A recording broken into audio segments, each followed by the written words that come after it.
Thank you, Rama ma'am, for joining, and thank you, Mr. Nikhil, for joining. Hi, Rita. Good afternoon, Nikhil. Hi, Rama. Hope you're well. Good afternoon, sir.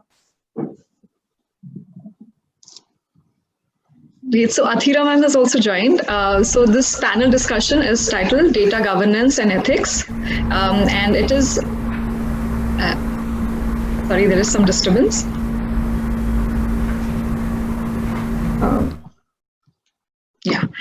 So this panel discussion is titled Data Governance and Ethics, and it is moderated by Professor Dr. Athira PS, who is the director of the Center for Intellectual Property Rights at Newell's, Kochi.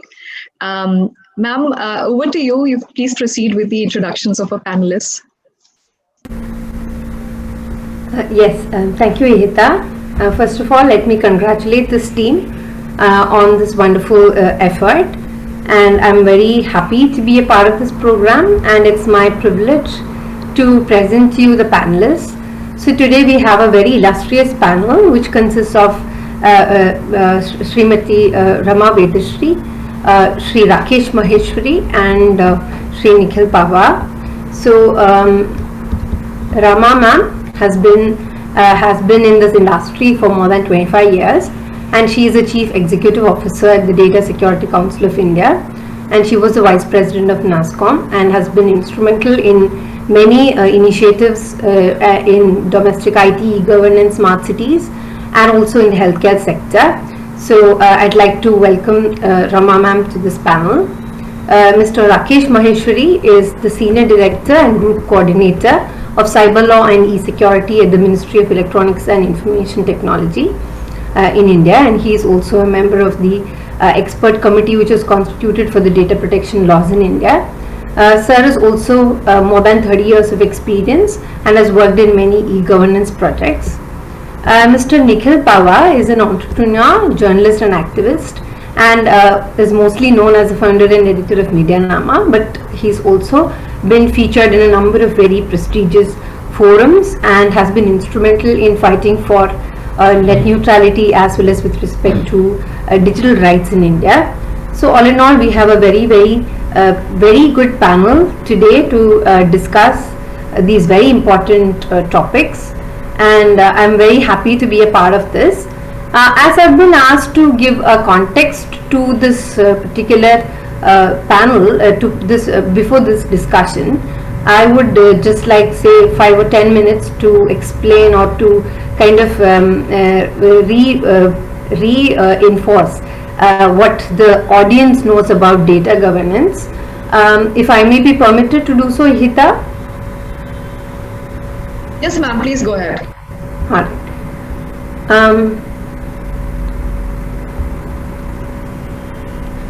You have disabled screen sharing. I've enabled it now. Please go ahead, ma'am.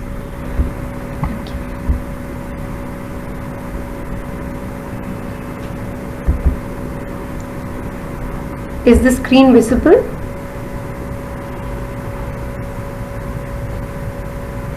Not yet. Not yet.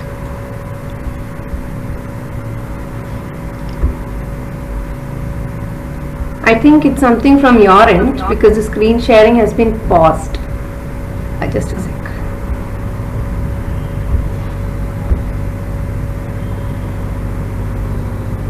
Is it?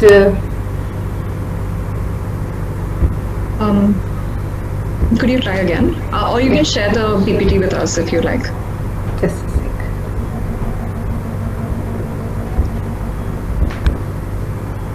I think my screen sharing has been paused. I don't know. Can you check it from your end? Ma'am, it's enabled from us. Okay. Yeah, it's enabled from us.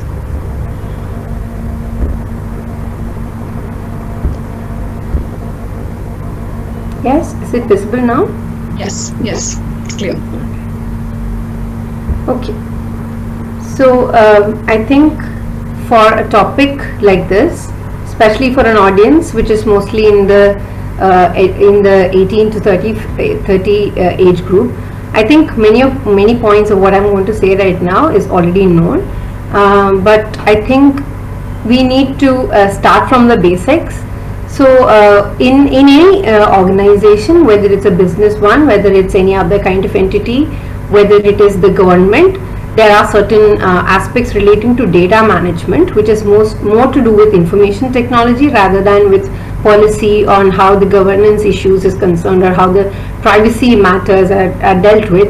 So data management is mostly about logistics, about how things are done within an organization with respect to data ingestion, the landing point, how it is processed, what are the deployments which are done through software or other means, and ultimately about how that the outcome of that data is analyzed, how it is used to garner insights, and analytics and predictions are made on the basis of it. It's used to assess consumer satisfaction. It's used to assess how better performance or monitoring can be done.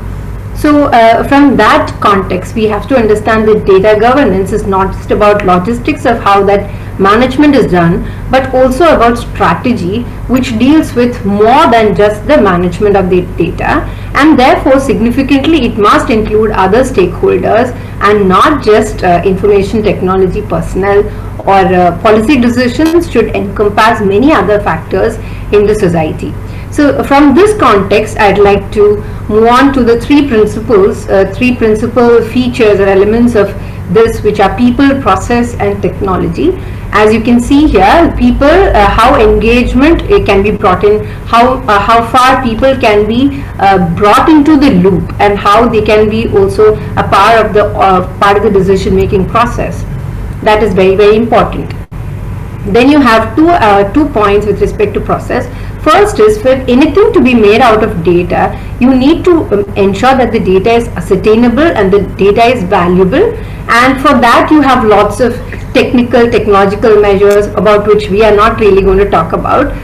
So data quality is important for businesses because that is ultimately what determines the quality of the output which they hope to garner from the analytics as well as the insights from that data.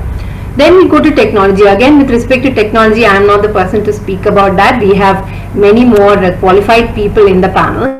But what I understand is that whatever technology may be used, and I understand that the technology it's more vibrant than it was, say, 2 or 3 years ago. But no matter what technology is used, we have to have policy conversations within the institutions, within the organizations, and also with respect to the larger sectors which are involved, civil society, the people who are part of the system, the governments. All of these have to be brought into that dialogue. So this is a very small idea of what data governance is about. Again, I'm not going into it. If you are interested, I can share the slides. It's not really mine. I've taken it from this particular source, which is also mentioned here. So in this particular group where I mentioned business, you can substitute it with government, you can substitute with any other entity or university, any organization which uses data from the people who are using it and is using it for any purpose. It can be for a direct purpose, it can be for an archived, which may be archived and later used again. But no matter what that particular use of the data is, there has to be a very clear outline, and that outline is missing because we don't have laws which make it mandatory that before you do something you should explain what you're going to do with that data. And that is where the scope of ethics comes in, because data governance cannot just be a very subjective kind of a decision which is taken just by the organization. It has to be more encompass, it has to encompass more than that. It has to envisage what should be the ideal way in which data is collected. In the last discussion, you heard about the entire life cycle of data, from the point of ingestion to the landing point to the various points at which data may be used and manipulated. What exactly is the schema? Where exactly does any kind of transfer take place? What happens to the data? Whether it is archived or retired, whether it would be purged, and whether anonymization or obfuscation is done for any purposes which are consented to by the person who's called as a data principal in our personal data protection bill. All of these become very relevant. And finally, I'd just be touching upon something. I know that Mr. Rakesh is going to speak more about this. But you have to understand that when we speak about privacy, we speak about it as a fundamental right, as a constitutionally entrenched right from the power of the individual. So when you talk about privacy protection, you talk about individual privacy protection, personal data protection, which is from the side of the individual. This is the other end of the spectrum, wherein any organization which tries to collect data, privacy has to be kept as a part of the default setting. It cannot be an afterthought. It has to be the driving force behind the design. And this privacy by design is again something which has to be a fundamental discussion point of wherever you try to speak about data governance. I feel that privacy by design becomes automatically a part of it. And we may come back to this. I'm sure that Mr. Rakesh would be dealing with this. In any case, during the discussion, if you want to revisit this particular slide, we can do so. So that is actually what I had to share. Now we'll be moving on to the questions for the panelists. These are questions which have been shared already, and I did not go too deeply into privacy here because I understand there is another session which deals with privacy and data protection. And so I think from in this particular panel, we'd probably be looking into the other end of the spectrum, that is from structures or organizations which are to deal with data governance, how important it is that their design itself be ethics compliant, and what are the basic principles from which a kind of deviance should not be done. If deviance can be done, what are the circumstances in which it can be done? What should be the role of regulators or governments? So when we talk about regulators or governments, we are not talking about people who are separate from the system. Sometimes governments are the people who have to enforce this data governance. For instance, the Aadhaar movement, if you think about it, that is an example of this kind of a very interesting development. So I'll stop here, and then I'll hand over the discussion to the panelists. I'm assuming the talk is in the same order. Rama ma'am, followed by Rakesh sir, followed by Nikhil sir. Rama ma'am, is that acceptable to you? Sure. So, thank So you, over to you.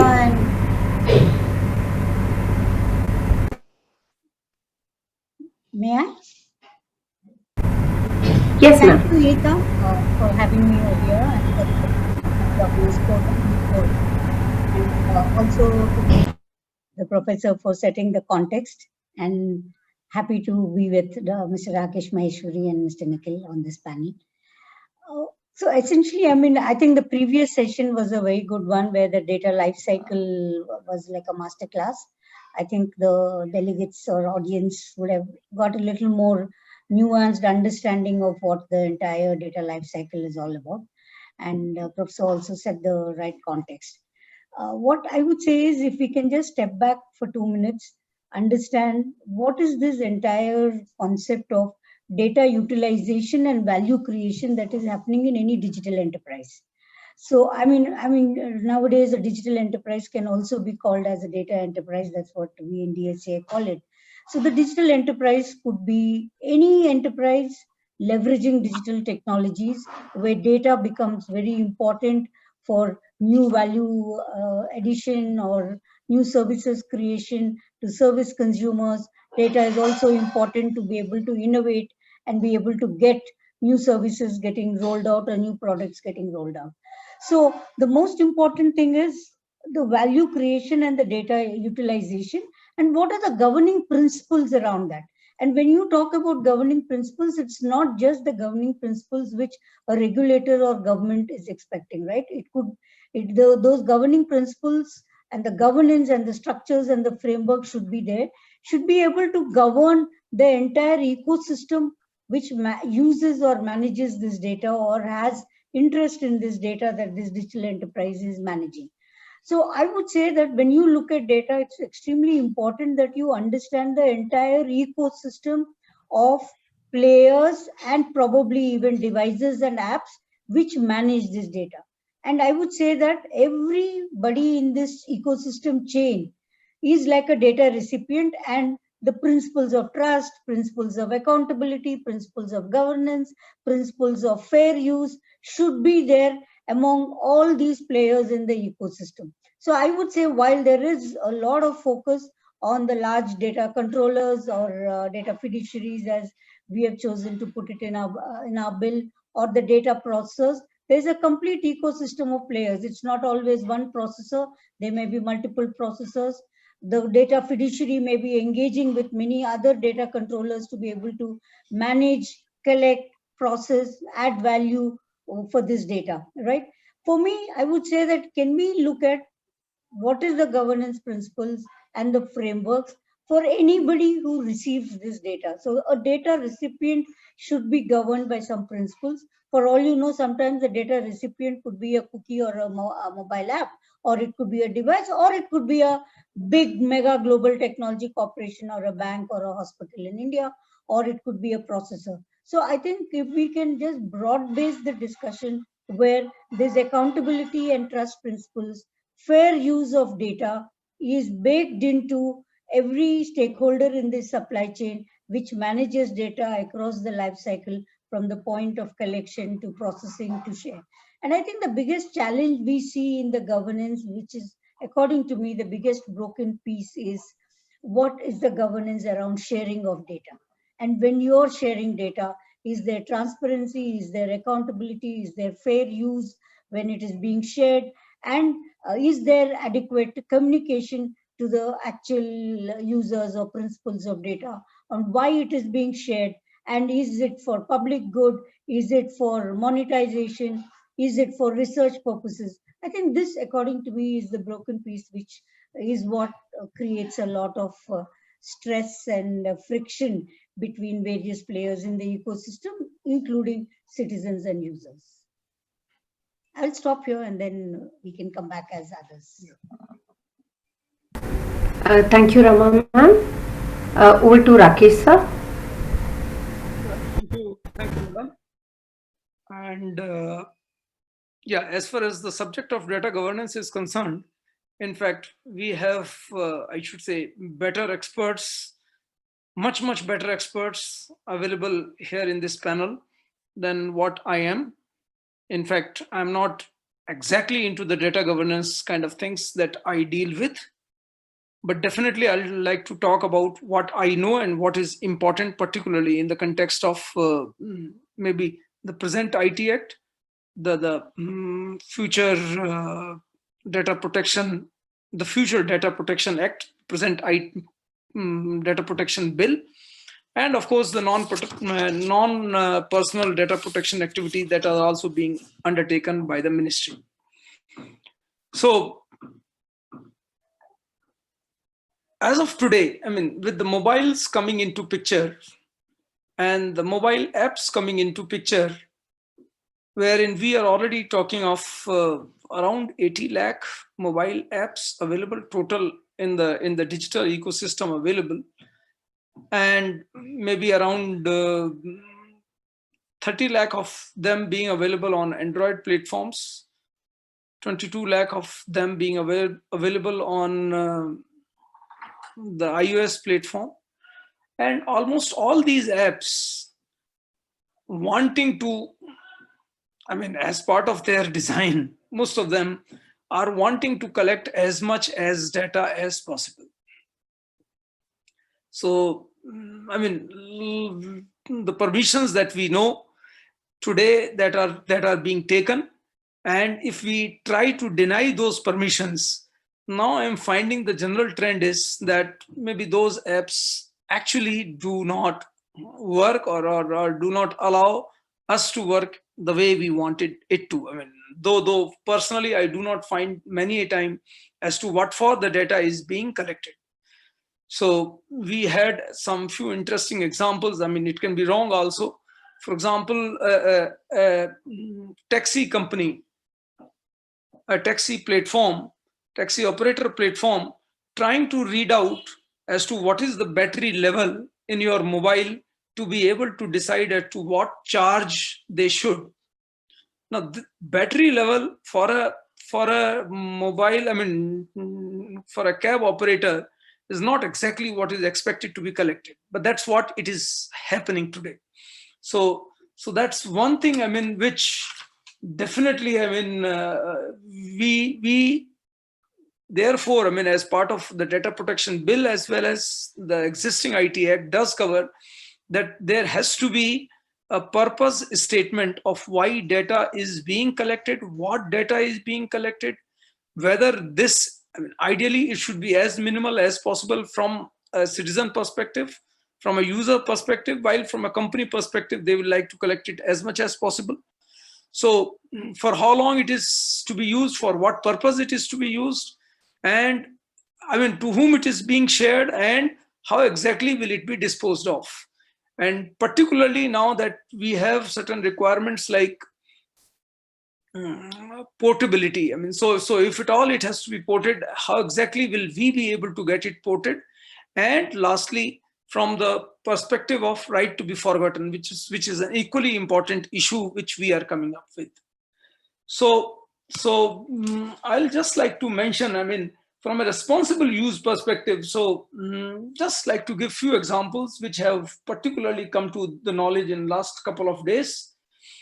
One is about deep fakes, which just came about in the newspapers. I mean, there's some Telegram bots being used to create deep fakes, and that's where, I mean, it's a very kind of a scary scenario wherein such data can be misused or information can be misused against the persons because of the technologies that are available. We also came across very recently, just about maybe a month back, 2 months back, about the profiling of some 10,000 Indians. I mean, those who are who's, I mean, in the country. That's being done by some Chinese company. So because these apps, these mobile apps, in the garb of what they are providing to us, it's quite possible, therefore, that they collect a lot of such information. And while they use it individually within the app, there is always a potential that such individually collected information, if and when compiled fully, or and when it becomes sort of a compiled information, this piece of information can be used strategically against the country as well. And therefore, we have to see and safeguard this aspect also. There are issues of, in fact, copyright protection. There are issues of encryption, decryption. There are issues of course, snooping, which is also possible. So coming back to, I mean, what exactly is available in IT Act. So as on today, IT Act section 43A talks about the sensitive personal information and its security, and is applicable to the body corporate, thereby meaning that any body corporate, any organization which is collecting such sensitive personal information, processing such sensitive personal information, analyzing, sharing, doing whatever, I mean, there are certain expectations from them, and the reasonable security rules do convey it in detail as to how exactly it can be done, what kind of expectation that a user should have.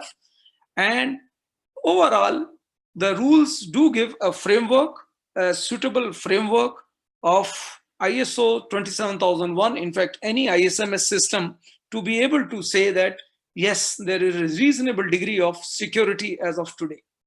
The Act, however, unfortunately does not cover government, though I'm part of government. And Nikhilji, I'll request that this being a seminar, I mean, so I'm presenting my views as an individual and not as a government, though I will be, I mean, many a time may switch over, so should not be taken as the government's view.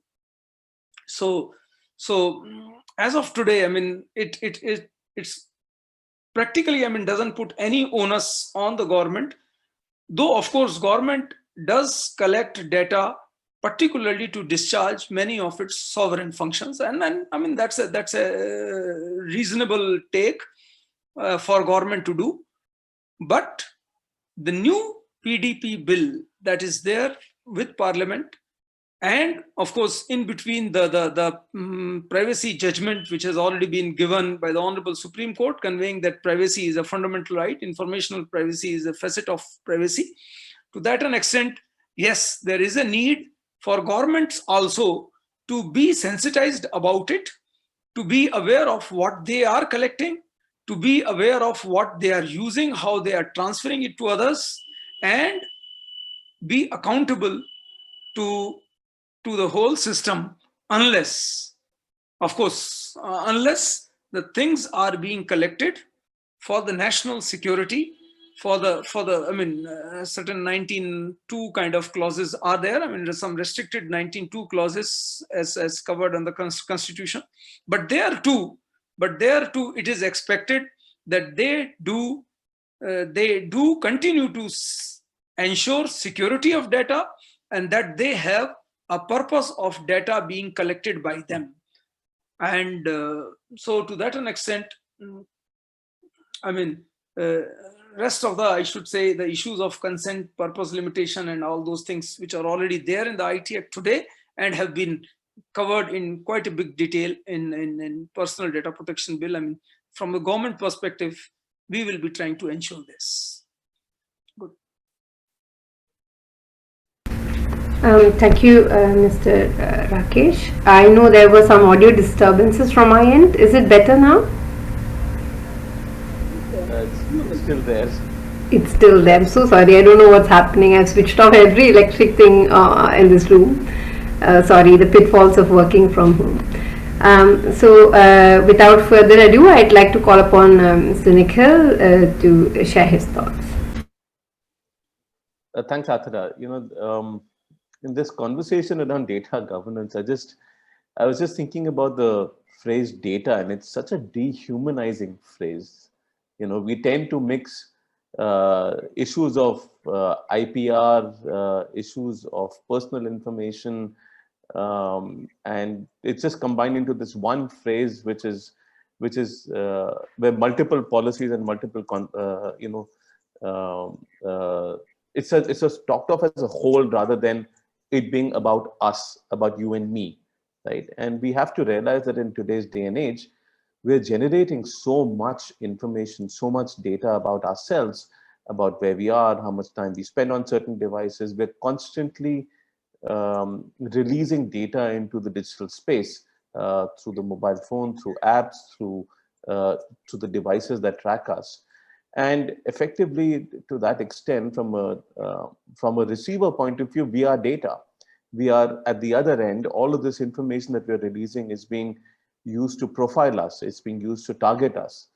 And so it's important to remember that when you talk about data governance, you're talking about data about us, and to another extent to the data that private companies might be collecting.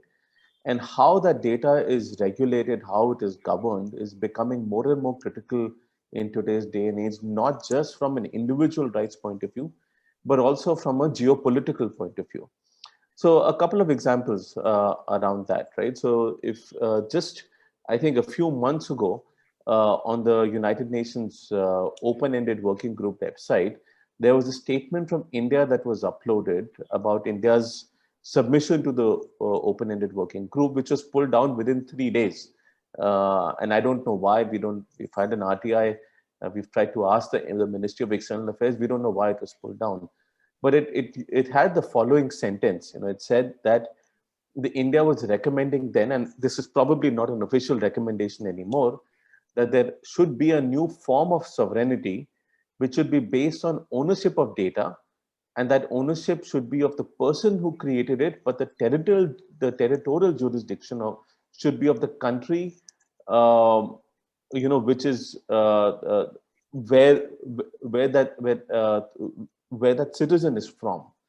And so effectively, what's happening is that the country is trying to extend its jurisdiction over data beyond national boundaries into wherever it is stored, as long as it is about citizens of the country. Now that sounds like a rational, reasonable way to look at it, because the way they think about it is that our laws should govern our citizens, and so therefore the country should have jurisdiction. But there is a lack of trust between citizens and government as well. Mr. Maheshwari mentioned the Supreme Court judgment on the fundamental right to privacy. I'd like to remind you that for the duration of that particular case, the Indian government repeatedly argued that Indians don't have a fundamental right to privacy. They lost that, and even since then, it's been a really long time, and we still don't have a personal data protection bill. Even in the policy reports that have, even in the Sri Krishna Committee report and many statements from the government that have come out, data is being seen more as an economic asset. That we are being seen as a generator of data, which is an economic asset for the state. And so therefore the state wants control. Now, why are we here? We are here because of a breakdown of the marketplace of data, that the companies that are operating across nations have not been able to protect our privacy, have not been able to protect the security of citizens, and that they have failed to, in their greed to grow and increase shareholder value, the utilization of data at times to the detriment of citizens, and quite often to the detriment of countries, have not followed the core principle that we are data, that human rights should be at the basis of all forms of data governance. And I'm talking mostly about personal data here, but even with non-personal data that Mr. Maheshwari mentioned,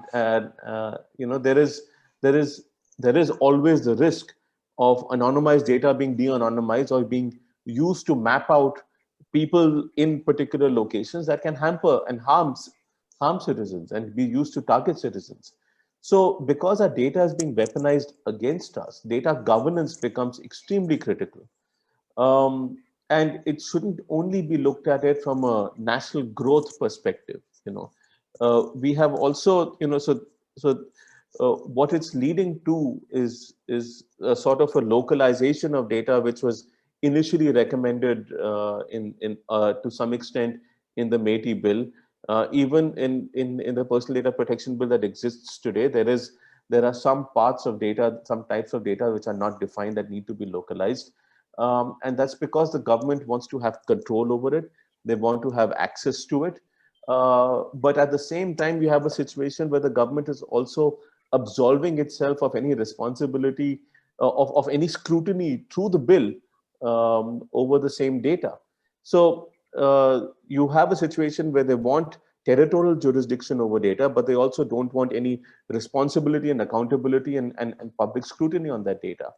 And so we have to be very, very careful, because there are essentially now three adversarial parties at play when it comes to data. One is you and me, the citizens of this country. One is the government, and the third are the companies.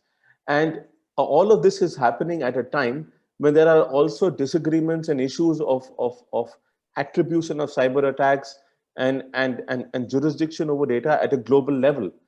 So the conversations that we have over the next 4 to 5 years over essentially how data is governed are going to define our rights and our privacy, our security, but also the future of many companies and whether they're able to grow using the data that they have access to.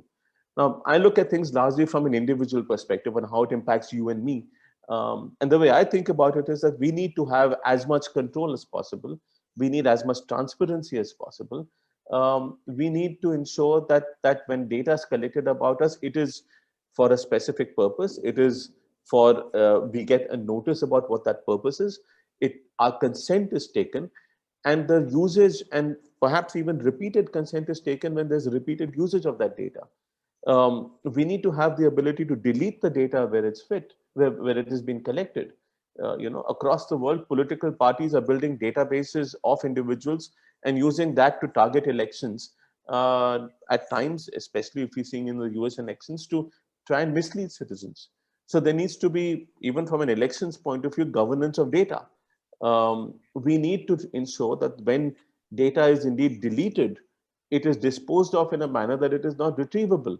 Because someone, as you saw, for example, and that even the government follows its own policies and protocols. The controversy over the last 1 week about Arogya Setu has been specifically about this, that the Indian government issued a protocol which was a pretty good protocol to begin with. it had a fantastic privacy policy to begin with, but the RTI has shown that it hasn't followed its own protocol, that there is no accountability in terms of who's gotten that data, and they haven't come clean on following of this protocol till now. So we really can't trust the government, we really can't trust companies as citizens, and we need laws to ensure that we have the ability to go to court and hold both government and companies accountable for this. And you know, the nitty-gritties of how data is stored, how it's structured, how it is shared, what are the protocols mechanism, those to my mind are great for discussion, but they're only going to be established once citizens are able to go and sue people for misusing their data. Those are my initial remarks. Thank you. Thank you, Nikhil. Am I audible? Yes. So yes, we had discussed, we have covered very, very important points here. Mostly what happens is when there is a breach and it is perceivable, then there is a lawsuit. For example, in UK, there was an incident when a supermarket chain, one of the internal people, they had just divulged credit card info and other things about their customers. And then there was a suit filed against them, and then vicarious liability was established against governments when immigration details were leaked out. Then again there is a suit, and then actions are taken against them. But to my understanding, and what I propose is that that's not the way to go about it. We should understand that these leaks are going to happen. No matter how strong a structure you have, leaks are going to happen. So what should be done in order to make sure that we have transparency in the system, we have accountability in the system, and how exactly, see, technology, you and me, I am not a tech person, I may not understand it. But when you talk about consent, when you talk about limitation of the purpose for which data is collected, when you limit the specific purpose and tertiary uses, secondary, tertiary uses of data, and how long this data will be retrieved in your system, for my purposes. For instance, there was a question in the chat box right now about health data. So health data is classified as sensitive personal data in the Personal Data Protection Bill. So definitely it means that it has to be accorded a higher status than just random routine information which can be accessed through the census data or your Aadhaar, not the Aadhaar data, but through general university accounts or any of those. But they have to be accorded a higher status, and how it is to be dealt with has to be at a higher footing. We have to accord better protection to that. And right now, even if you look at the Personal Data Protection Bill, which is largely on the lines of the European Union's GDPR, we find that there are things which have to be modified to suit Indian conditions. And like Nikhil had correctly pointed out, though you have a protocol, it does not mean that the protocol is always followed. So who does this monitoring? Who does this compliance checks? And how does these checks and these balances, how are they apparent to the users? So I think education and awareness is very, very important. We need to tell people that, see, data, especially through the millennials. I saw a study recently which said that millennials are very casual about their data. They say that, okay, you can't have privacy in the cyberspace. You have to put it all out there, and we don't really bother about it. But if you look at older generation, that is where the skepticism comes in.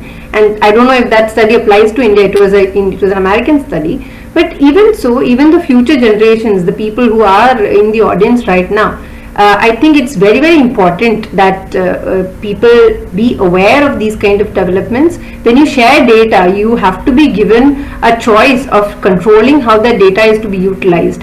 And these kind of engagement that has to be built in as a part of the designing systems of any entity which collects data, which uses data, which analyzes data. And as Nikhil had correctly pointed out, it's not just businesses like Google or Amazon or others who do this. It's also universities who do this. It's also governments who do this. Even local and other kind of governments, I understand, is largely using these kind of tech. Even departments are doing this. So you cannot really isolate it to just any one sector or any one particular group. But we have to understand it as ubiquitous, it's going to stay, and life cycle of data, it's going to stay forever, even after the person who contributed the data is no longer among us. That data can survive, and it may have implications on future generations as well.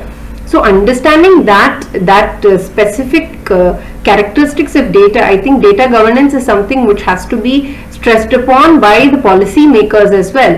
When you are going to start a business which may have a social impact, especially with respect to the collection, retrieval, and use of data, what that policy is has to be published.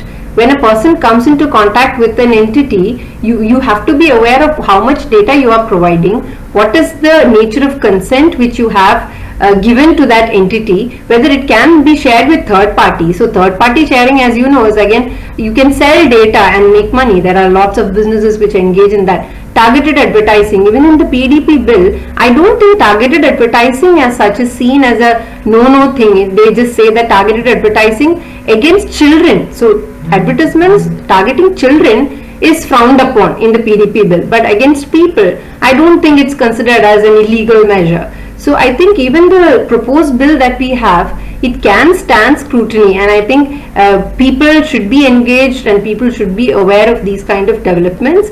And I think these platforms really do that job quite well. But I feel that this is not sufficient. We should open up more dialogues. And here I invite any of the panelists to contribute their thoughts. Can I go, Athira? Nikhil, you want to go? No, please go ahead, Rama. I'll So I just follow wanted afterwards. to comment on both Athira's, and Nikhil also raised a very valuable point on three adversaries, like the user or citizens, the common, you and me, and then there is government, and then there is business, and businesses of all shapes and sizes, right? So I think whatever is the situation, I would like to reinforce the principle that the recipient of the data, and when data is being shared, these accountability and transparency principles are maintained. And the most important thing is, often across the world and even in India, national security or a national emergency or a health emergency is bandied as one reason why, maybe state or authority of the state can do away with all these principles of it. I would say, I think we need a lot more caution even there, of course, on the business side, but also on the government side, because I think the basic concepts of ethical use of the data and the transparency of that data, how it is being used and what it is being used for, and so that there is no discrimination or unfair discrimination and use of the data. If this needs to be maintained by everybody, whether whoever is collecting and processing data in that ecosystem I talked about. And of course, it rests a lot with businesses for sure, and the regulatory framework should ensure that, but it also should rest with equally with the government, because often, national security, emergency situations are quoted as where, you can throw everything away to the wind. I would beg to differ on that. I think fair use of data and making sure there is no discrimination, particularly I think in an emergency situation. Also, it's absolutely important when you collect the data, the use of the data does not have some unfair or discrimination, so that, some people are not getting the benefit or getting the service. So there is a question to Rakesh sir. Athira, I just wanted to follow on from where Rama. Yes, please go ahead. So I think Rama mentioned a really important point about this privacy versus security argument. I see three core arguments that I've heard in the recent in about the last 2-3 years.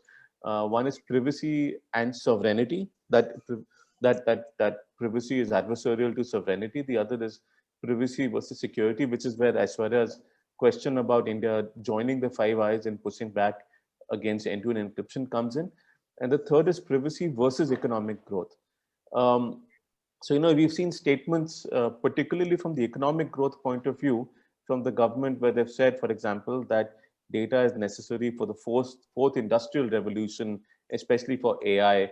The number of times we've heard the government officials and ministers say, that data is the new oil. Data is largely being treated as a national resource, and that privacy shouldn't hamper innovation and growth. In the same way, they say that that privacy shouldn't sort of stop India from becoming an AI superpower.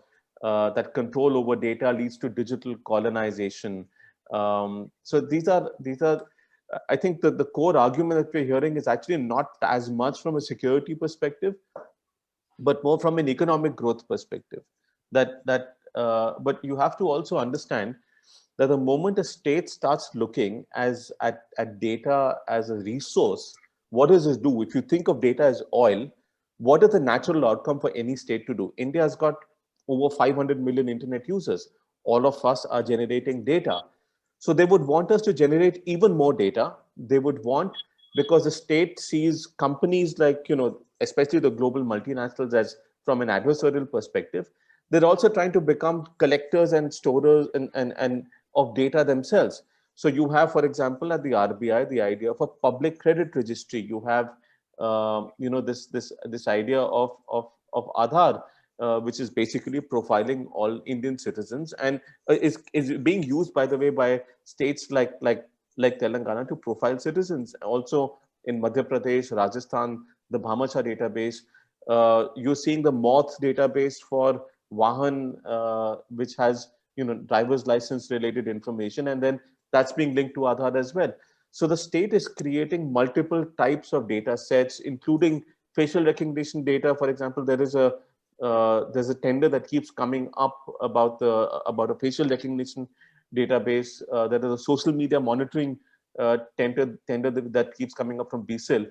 So the state is looking to collect more and more data because they want to digitize everything.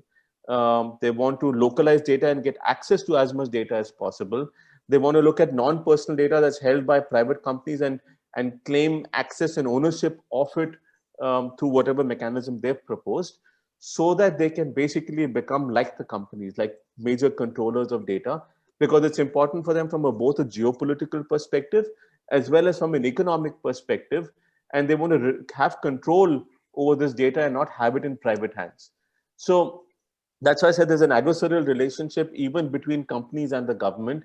And we as citizens are mere pawns in this entire process, because there are 500 million people who are generating data all the time that both the companies and the government want. You have to think of the government as a type of company these days, because their interest is broader in terms of trying to spur economic growth with our data and almost leaving us out of the process, which is what seems to be happening with the data protection bill.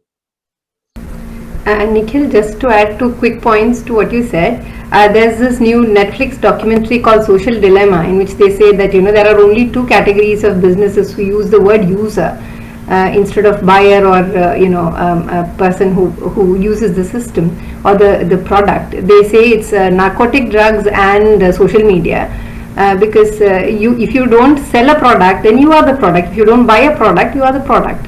So from that angle, what you said is absolutely correct. That data that we generate, it has economic aspect. There was even a question of bargaining with the people who are capitalizing from that and making a monetary advantage out of it. I wouldn't go to that extent, but still we have to understand that the data that we generate, if you don't talk about a monetary aspect, at least has to be an accountability aspect. How or where your data is being used, it has to be held accountable. Also, it's very interesting, especially with respect to the new technology which is coming up. There are recent cases like USA, Florida versus Dabbit, or Apple versus FBI. In the Amazon Alexa case, wherein the governments, they're trying to acquire data from devices which are collecting data from individuals without their consent in criminal justice administration. With respect to murders, with respect to suspected arson, they collect this data as a matter of course. So that is again something which has to be kept in mind, because the Apple versus FBI, you may be familiar with the case, wherein the government wanted to acquire data which is encrypted in an Apple device, and Apple refused to give it, but then they solved it some other way. We still don't know what happens when it's encrypted, and only the tech company can resolve it. Whether the government can ask the company to release that data, we don't know yet.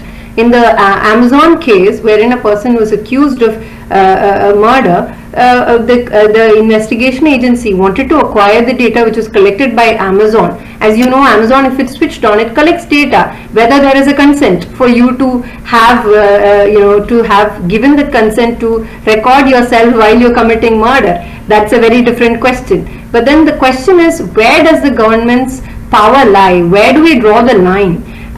So that is a very interesting thing that you said, Nikhil. Rakesh sir, if you have seen the question in the chat box, whether you have something to say, yes. I'll be saying on that also, but I'll also like to mention that government does have the responsibility to ensure public safety. Government does have the responsibility to ensure sovereignty, safeguard the sovereignty and security, integrity of the country. And government also does have the responsibility of ensuring the economic growth. So between all these three parameters, based on all these three parameters, so in a way, to the extent possible, they have been kept in mind while the PDP bill was developed, and that's where all the stakeholders were there. And even today, when some of the questions mentioned as to what we can do about maybe some of the deficiencies which are there in the PDP bill, see, there were at least, there by now have happened 3 rounds of public, I should say, stakeholder inputs have already been taken.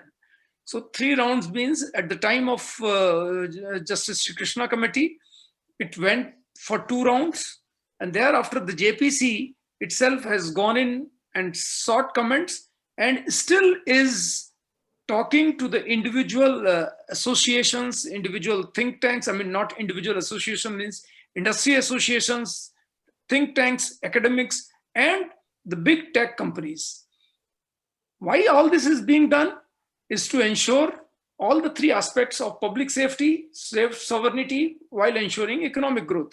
We have seen, companies, for example, doing, in a way, they have a data dominance because they are the manufacturer, they are the operating system, they are the app ecosystem. So they compete in fact in each one of them, and they manage in all of them. So naturally, it's government's role also to see that such kind of dominance does not happen. Otherwise, while it may appear to be quite okay, the fact will also remain that the startup industry may not be able to then take off. Another thing which I wanted to point out is, see, Nikhil did mention that there are conflicting interests, but there has to be a beginning. There has to be a beginning. I don't say the present PDP bill is a perfect model, nor any model can be. But just by delaying whatever has been developed, actually we are in a way living in a scenario where there is practically very little, I should say, safeguards available to the country through the existing IT Act mechanism only. So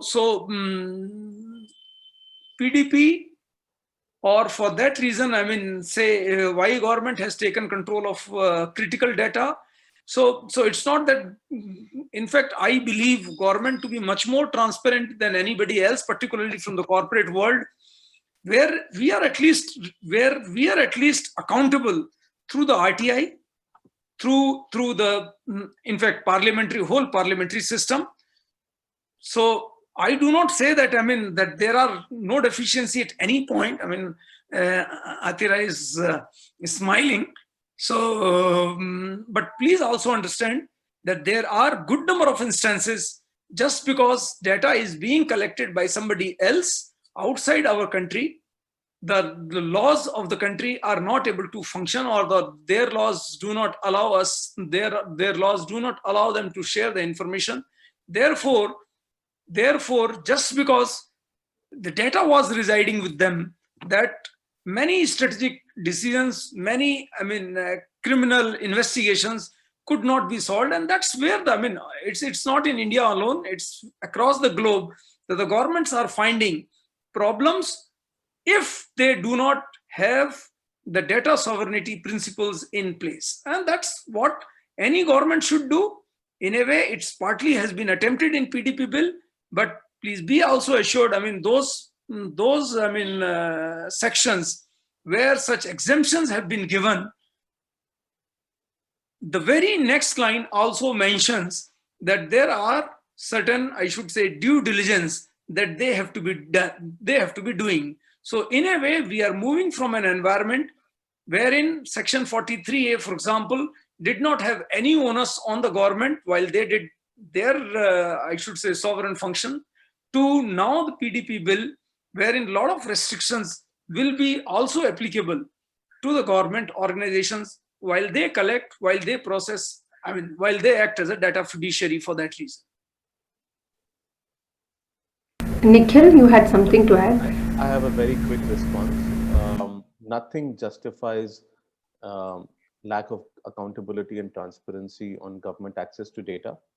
Number two, the entire process of putting the bill together, submissions made to the Sri Krishna committee, submissions made to METI are not available under RTI. And so therefore there is lack of accountability even in how this process has been run so far. So I think you might say that there is accountability that the government has, but they have refused information under RTI for both of these processes. I can understand that that's not possible with the Joint Parliamentary Committee because they are protected by privilege. But we would like to see more accountability even in that process. Frankly, I don't see why standing committee processes aren't live streamed, aren't public, where people giving evidence aren't allowed to. If some such processes can happen in the rest of the world, what are we trying to hide? For me, this bill is highly colored by the lack of accountability in the way that it has been put together. And I don't think there's any way to justify that or the massive amount of government access without accountability that the bill allows. Government holding government accountable is not going to work. It's not worked in other instances. It's not going to work here. Ihita, how much time? How much time do we have left? We have a minute to go, but I think we can take 5 more minutes to ask if there are any questions from the participants. Yes. I think a point which was raised in the chat box many a time was data localization. And I think it's something which we have borrowed from the EU GDPR, wherein the understanding is that if the data belongs to or it is generated by a European citizen, then the Union itself has the right to control it no matter where it goes. So there is an extraterritorial jurisdiction which comes in just because the data belongs to the citizen of their country or their region. In India, what I have understood, please correct me if I'm wrong, what I've understood is that the data which belongs to Indian citizens, what is generated in India cannot be taken in servers outside. So you know that especially with cloud computing, now we store data in servers which may be located in places where it's cheaper to maintain those servers. And now data localization means that the data, whoever generates it within India, it has to strictly remain within the territory so that the government has the right to pursue breaches of it as well as with respect to how it is maintained, especially in the context of the PDP bill. I don't know if I'm correct, but this is my understanding. Yes, Rama ma'am, please. So one is, I will try and answer. There was a question which I read, which I think has rolled up now, but I would also like to correct a couple of statements that Athira has made. One is that European EU GDPR does not mandate localization of data, right? And all. No, ma'am, I said they do mandate data localization. They do. Europe. Sorry? Within Europe, they say. No, currently, I mean, it's not like they're really mandating all. There's so many of our industry members who are, actually servicing all the Europe corporations. There are constructs in place like, standard contracting, rules, consent, all of that. But it's not that they are mandating all data to be localized. In fact, I met with people in Brussels. I met in the Information Commissioner's office in UK. They're tired of telling everybody in India that they don't mandate localization. Okay. Now to answer the question and also the points that Athira has made, I mean, currently the PDP bill is not mandating blanket localization. There is sensitive data, personal data, and potentially there can be a new category called critical data. So currently what they're saying is sensitive personal data, a copy has to be maintained. If some data, I think the challenge here is what is that data that can be declared as new sensitive data or critical data, then they are mandating a localization in the country. There was a question on what is the rationale. I fail to understand what the rationale, because I have been advocating against localization. Both NASSCOM and DSCI have been advocating against it. But what we hear from government is they believe they believe they have genuine concerns, because there's so much data about Indians which is stored outside of India, and the access to that data when it is needed, whether it is for national security reasons or whatever, those constructs have not really lived up to their promise. And we are seeing now, when we talk to government, we also see the concerns that they have is access to data to other public authorities of other countries. And there is some new geopolitical situations that are panning out, which is reinforcing what concerns of national security that government is. Otherwise, I mean, I personally, and as an organization that I represent, we don't subscribe to the fact that localizing or residency of data will improve privacy.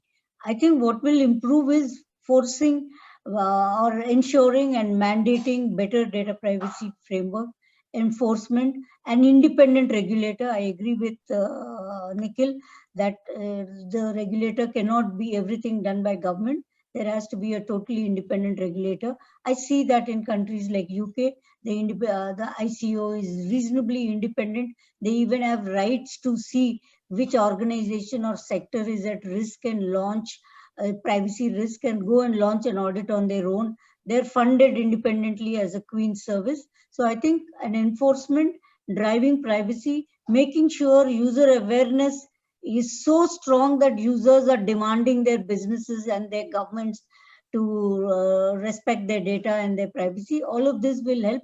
I personally don't think localization will help. And now the PDP bill, I just want to correct that there is no blanket mandating of localization of every data in the current 2019 version. But what will exactly get tabled and enacted, your guess is as good as mine. Yeah. Yes. Would any of the panelists like to sum up? Madam just conveyed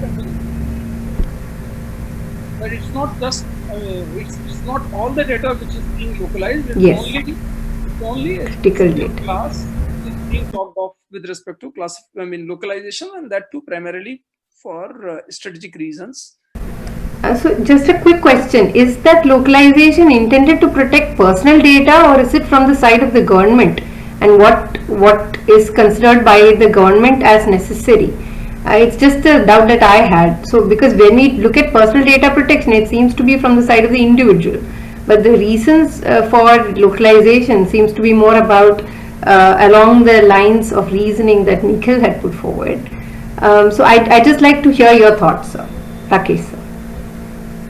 See, localization as and when, if it has to be done, first of all, let's understand how skewed the world is. The industry, the countries are. Those who have already been able to put the infrastructure in place, have got sufficient data in place, they will all talk of, in fact, data being a free flow and all those kind of things. But if you ask the same countries to really share their data, in fact, our data to us, the kind of problems that we face.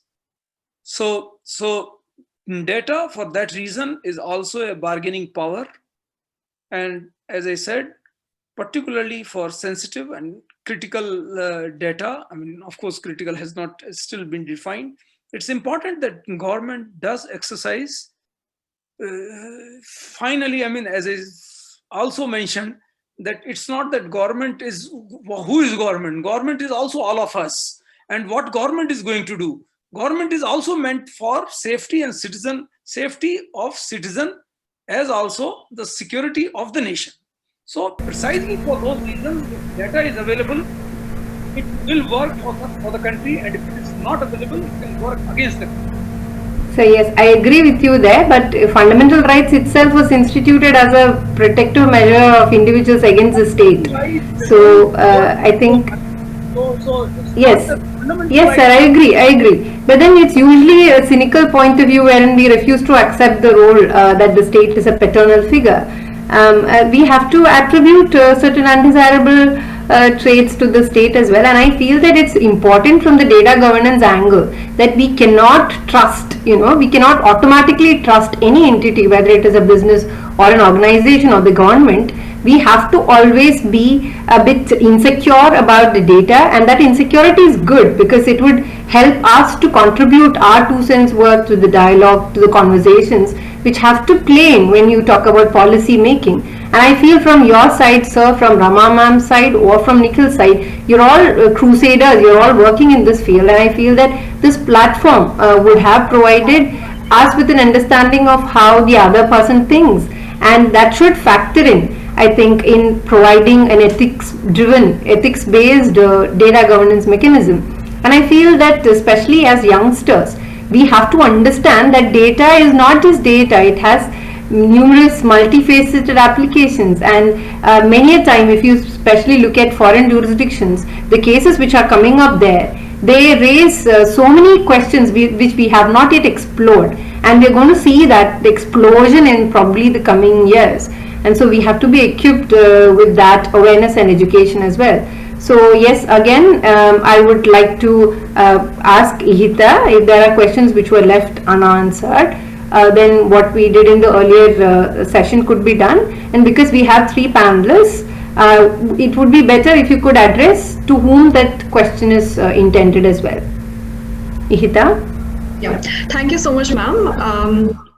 Yeah, so there are quite a few questions, but I would say there are questions on data localization, which you have touched upon, all of you have touched upon. There are questions on PDP bill, and this also has been touched upon. So, but if there are any questions that are outside of what maybe we have covered today, then is it okay if we can mail it to the speakers and if they could get back to us? Because then, since we are already running 10 minutes late, we would really like if that could be something we can consider. Yeah. Sure, Rita, we can do. I can Yeah. do that. Okay, perfect. So we will send over the questions to all of you. And because over the course of the day also there'll be a lot of questions, and there were quite a few questions yesterday on data governance and ethics. Ma'am, should we go ahead and conclude the session? Yes, please, Ihita, it's over to you. Thank you so much. Thank you. I would like to thank all the panelists and to the organizers as well. I think we had a very fruitful discussion, and if you go away with more questions than were answered, yeah, that's a good thing too, because it would make you think more about this very, very important aspect. Yeah, thank you. Thank you so much, Athira ma'am, for taking over as the moderator today. And thank you very much to our panelists, Rama ma'am, Rakesh sir, and Mr. Nikhil Pahwa, for taking time out and interacting with the youth today. This topic is very critical, and we have tried to discuss this in the 2018 and 2019 edition of Youth IGF India as well. The audience that we've had have always had some amount of or considerable exposure to data governance through the dialogues and debates around internet, through their course curriculum or through the area of work within their jobs. So today, through the panel discussion, personally, I was taking notes because I think there were lots of angles and perspectives that were presented. And this is something that we would like to think through further and eventually contribute to the governance of data and the ethical considerations as well. So thank you so much again for joining in. And we would really like if you would like to stay back and enjoy our today. I mean, we have post-lunch actually from 2:30 onwards, we have a session on cybersecurity and privacy, and then we have on dark web, and there are quite a few things lined up for today and tomorrow. So if you would like, you can stay, and we would really love for you all to stay for the event. Thank you. Thank you. Yeah, thank you. Thank you so much. Thank you, everyone.